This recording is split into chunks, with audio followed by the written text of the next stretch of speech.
예, 오늘 읽은 히브리서 1장 1절부터 3절까지에는 구약의 성도들과 신약의 성도 또 우리를 비교하고 있습니다.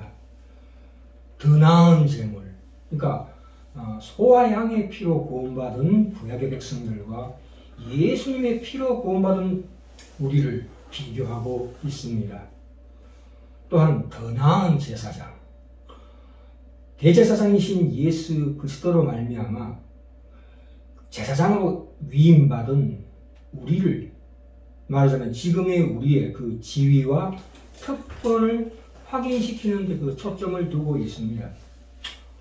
모든 구약의 선지자들과 이스라엘 역사 자체가 어떤 사건이나 특별한 일을 통해서 또는 제사의식이나 율법들을 통하여 하나님이 어떤 분이신가를 부분 드러내었습니다.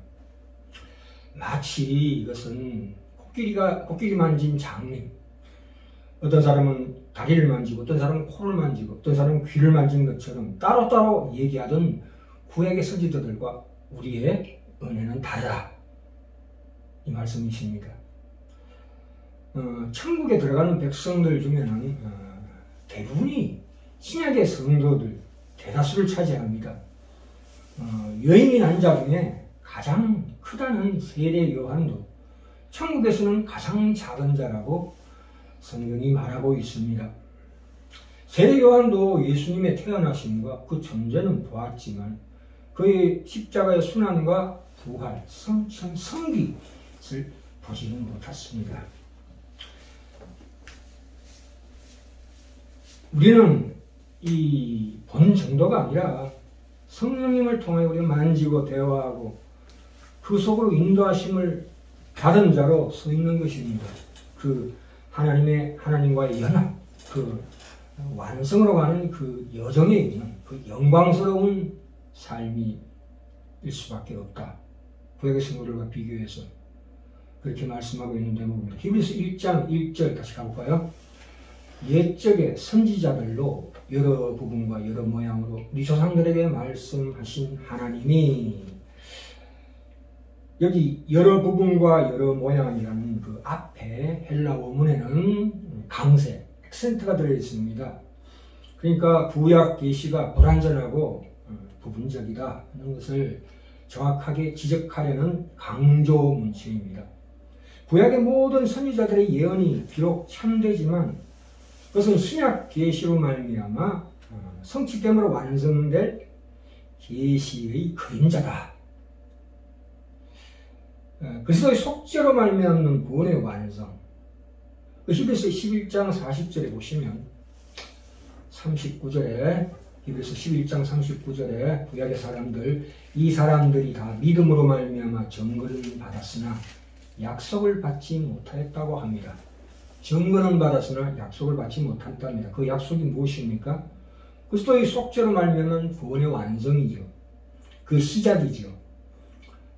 40절에 이는 하나님이 우리를 위하여 더 좋은 것을 예비하셨은즉 우리가 아니면 저희로 온전함을 이루지 못하게 하려 하심이니라. 지금 하나님께서 성령님을 통해서 오늘날의 우리 성도들 안에, 내 안에서 연합해서 활동하신다. 내 속에는 내 자아만 있는 것이 아니라 나와 통합된, 연합된 하나님이 함께 하신다는 그 참 놀라운 하나님의 은총을 우리가 깊이 명심해야 합니다. 우리가 아직까지도 출애굽기 3장에 나오다시피 모세에게 나타난 어떤 떨기나무에, 불타는 떨기나무나 그 귀에 들리는 하나님의 음성을 갈구한다면 참으로 이 하나님께서 주신 이 신약의 말씀, 진리의 말씀에 대한 심각한 어느 도단입니다. 2절 볼까요? 이 모든 날 마지막에 아들로 우리에게 말씀하셨으니 이 아들을 만유의 후자로 세우시고 또 저로 말미암아 모든 세계를 지으셨느니라. 이 모든 날 마지막이라는 것은 말일이라는 뜻입니다. 말일. 그 요엘서 2장 28절에 나와 있죠. 요엘서 2장 28절에 제가 읽겠습니다. 그 후에 내가 내 신을 만민에게 부어주리니 너희 자녀들이 장래일을 말할 것이며 너희 늙은이는 꿈을 꾸며 너희 젊은이는 이상을 볼 것이라. 사도 베드로가 사도행전 2장 17절에서 이 말을 인용하면서 말세, 말일이라고 했습니다. 그러니까 그리스도의 초림으로부터 시작된 신약시대 전체를 일컬어 말일이라고 합니다. 말세라고 합니다. 우리는 그 말세, 말단을 지금 지나가고 있는 중입니다. 매우 그 영원한 세계가 매우 근접해 있는 지금 시대입니다. 말세죠, 말하자면. 그걸 가리키고 있습니다. 여기 그 후에 라는 말은 미래, 예수님의 초림으로 시작된 신약의 시대를 정확하게 가리키고 있습니다. 예. 네. 신약시대 성도들은 이제 예수님이 초림하심으로 말미암아 이제 그 말일 도상에 오르고 있는 것입니다. 아들로 우리에게 말씀하셨으니 이 말씀이 나오는데요. 신약 계시는 신약의 이 진리의 말씀의 이 계시는 인간이 하나님께 받아서 대언하는 것이 아니고 계시의 주인공이신 예수 그리스도에서 나타나심을 얘기하고 있습니다. 하나님께서 우리에게 아들을 주셨다. 이 이상 더 큰 선물이 있을 수가 없습니다. 신적인 신성의 독생자. 요한복음 1장 18절에 아버지 품 안에 있는 독생자. 또한 부활한 인성으로서의 우리의 머리된 자, 교회의 머리된 자의 맏아들로 우리에게 주신 큰 선물입니다. 이것은 구약의 율법으로 죄를 깨닫는 정도와 같은 외부적인 그런 역사가 아니고 성령께서 우리 심령 속에 오셔서 말씀해 주시는 생명과 능력의 역사이십니다. 죄와 사망의 법에서 성령의 법으로 너희들은 옮겨왔다. 결코 정잠이 없다고 말씀하시는 로마서 8장 1절 2절에 정확하게 나와 있습니다. 만유의 후사로 세우시고 또 저로 말미암아 모든 세계를 지으셨느니라. 만유의 후사라는 것은 모든 것을 기업으로 소유하는 자라는 의미입니다. 인간이 처음에 태초에 창세기에 보시면 1장 28절 30절에 보시면 인간이 만물을 소유하고 통치할 권리를 받았으나 범죄한 후에는 그 축복을 누리지 못하게 된 것이었는데, 그러나 그리스도께서 인류를 구속하심으로 인하여 신자들에게는 만유의 후사권도 그리스도로 말미암아 완전하게 회복되도록 되어 있습니다. 아마 4장에도 나오지요. 우리가 성령님을 말하자면 하나님이 보이지 않는 분이시죠. 출애굽기 3장에 그 떨기나무에 나타나신 하나님. 그리고 출애굽기 33장에서 하나님은 본전 죽는다고 말하십니다. 그런데 우리가 하나님께서 이 신약 시대에 예수 그리스도로 말미암아 하나님을 보여주셨습니다. 정확하게.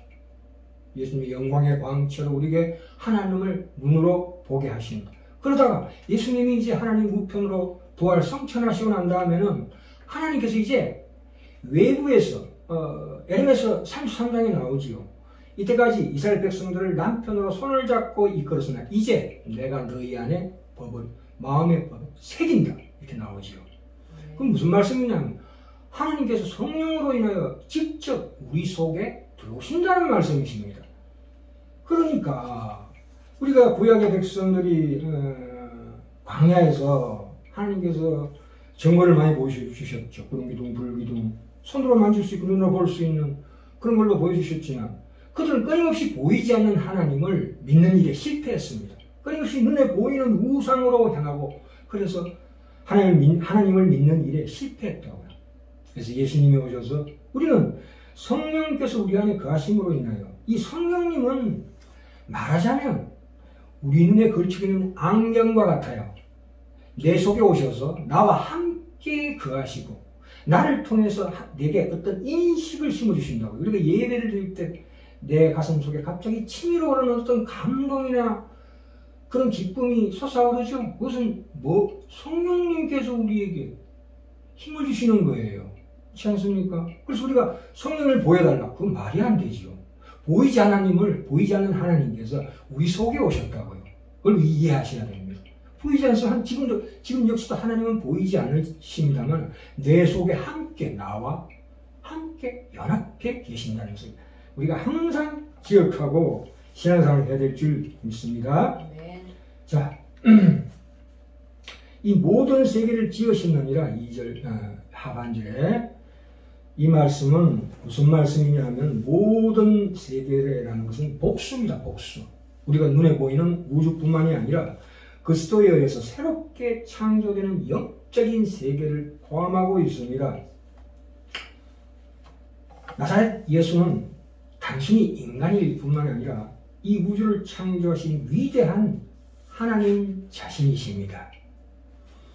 3절 가볼까요?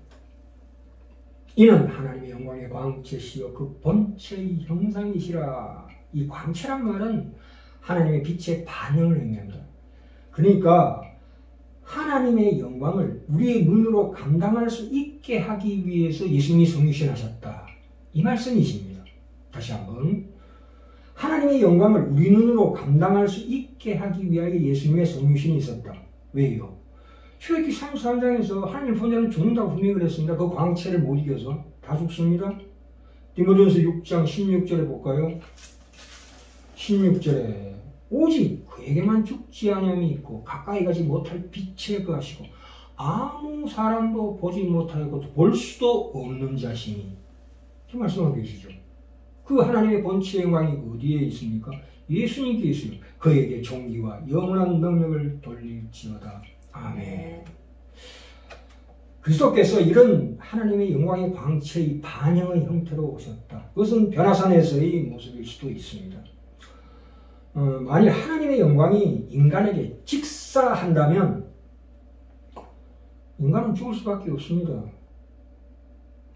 그리스도는 인성을 입으신 신성을 가지신 인성으로서 우리와 가장 가까운 교제를 나누시기 위하여 영광의 광채로 오셨다. 이 말씀이십니다. 아멘. 마태복음 26장 47절에서 56절에 이 말씀이 나오죠. 예수님께서 십자가에 돌아가시고 다 이루었다 이렇게 말씀하실 때에 성소와 지성소를 가로지르는 그 두껍고 질긴 그 휘장이 위에서 아래로부터 쫙 찢어져서 지성소의 문이 활짝 열려가지고 그 안에 생명과 영원 불멸의 빛이 우리에게 환하게 열렸다는 거지요. 아멘. 고린도전서 모세가 과거에 하나님의 영광의 광채를 받아 곧 사라질 영광을 가리기 위해서 수건을 쓴 것과 같지 않다. 그것은 하나님의 영광의 파편이지만 이제 예수님이 돌아가시고 우리에게 성령님께서 함께 하신 것을 말미암아 하나님의 영광은 우리 마음 깊은 곳에 영원히 비치고 계십니다. 그래서 항상 우리가 기억하셔야 합니다. 이 형상이라고 번역된 헬라 원어는 어떤 현상, 반응이라고 했죠. 보이지 않는 하나님의 보이는 형태, 그것이 바로 형상입니다. 고린도서 2장 9절부터 10절 말씀에 그 안에는 신성의 모든 충만이 육체로 거하시고 너희도 그 안에서 충만하게 되었으니 그는 모든 정사와 권세시라. 이 구약의 모든 그 하나님의 종들이 하나님이 누구신가를 나타내는 계시의 내용의 그 당사자가 오신 것이다. 이 말씀이 있습니다. 우리는 지금 참 신약시대 성도, 우리는 구약의 성도들 부러워하면 절대로 안 됩니다. 우리 마음속에 항상 모세와 엘리야를 더 소원하는 신앙을 가진다는 것은 참으로 어리석은 신앙입니다. 왜 그래요? 그 반응이 빠르지 않기 때문입니다. 구약처럼. 우리가 믿는 예수님은 우리의 필요에 거의 응답하지 않으십니다. 왜 그렇습니까? 예수님 자신이 우리의 모든 것입니다. 전부입니다. 그리스도 한 분으로 충분하다 이 말씀이십니다. 그렇죠. 고린도서 3장 16절 17절에 뭐라고 나옵니까? 그러므로 그리스도의 말씀이 너희 속에 풍성히 거하여 모든 지혜로 피차서 가르치고 권면하고 시와 찬미와 신령한 노래를 부르며 마음의 감사함으로 하나님을 찬양하고 또 무엇을 하든지 말에나 일에나 다 주 예수 이름으로 하고 그를 힘입어 하나님께 감사하라.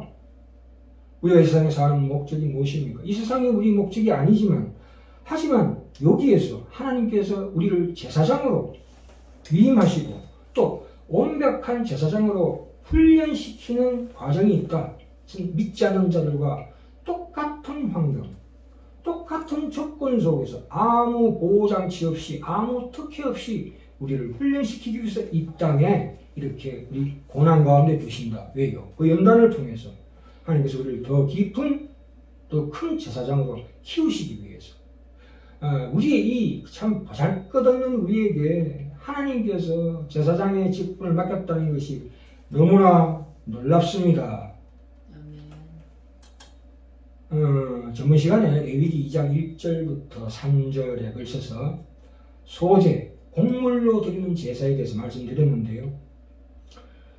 그 레위기 2장 1절부터 3절까지는 예수님이 하나님께 드린 순종의 선물입니다. 그것은 1등품 소재입니다. 기름을 붓고라고 되어 있죠. 가루로 고운 가루 위에 기름을 붓고라는 것은 예수님은 태어날 때부터 죄가 없으신 분이시기 때문에 성령님과 그냥 하나가 되신 분이십니다. 그러나 레위기 2장 4절부터 10절에서는 우리가 하나님께 드리는 순종의 선물입니다. 그것은 2등품 소재입니다. 거기서는 분명히 기름, 성령님과 먼저 섞는 그 과정이 필요해요. 예수님은 섞는 과정이 필요하고 그냥 기름을 붓는 걸로 끝나지만 우리는 섞고 붓고로 나옵니다. 섞고 왜? 우리는 독성이 있기 때문에. 우리가 성령세를 받은 것은 그 단회적인 사건이지만 믿기 시작한 순간부터 성령께서 들어오셔서 반죽이 다 끝나 기름으로 적셔지고 가득 채워지는 우리의 평생에 걸친 이 성화의 과정이 필요하다.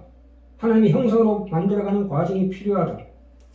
말씀하십니다. 물론 우리가 완성되지 않았지만 이미 우리는 하나님 앞에 제사장입니다. 우리가 위임받았습니다. 대세상이신 예수 그리스도로부터 우리 위임받은 우리 제사장들이에요.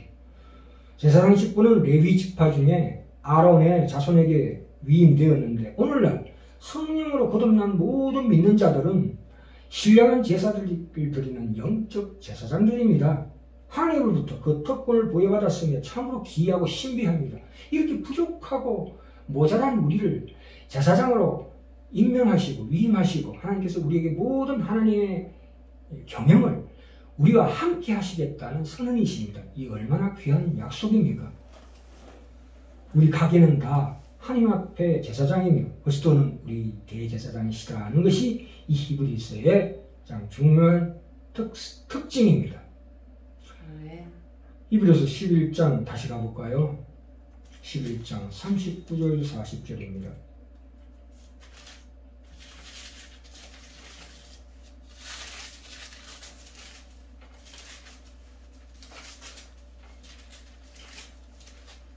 히브리서 11장 39절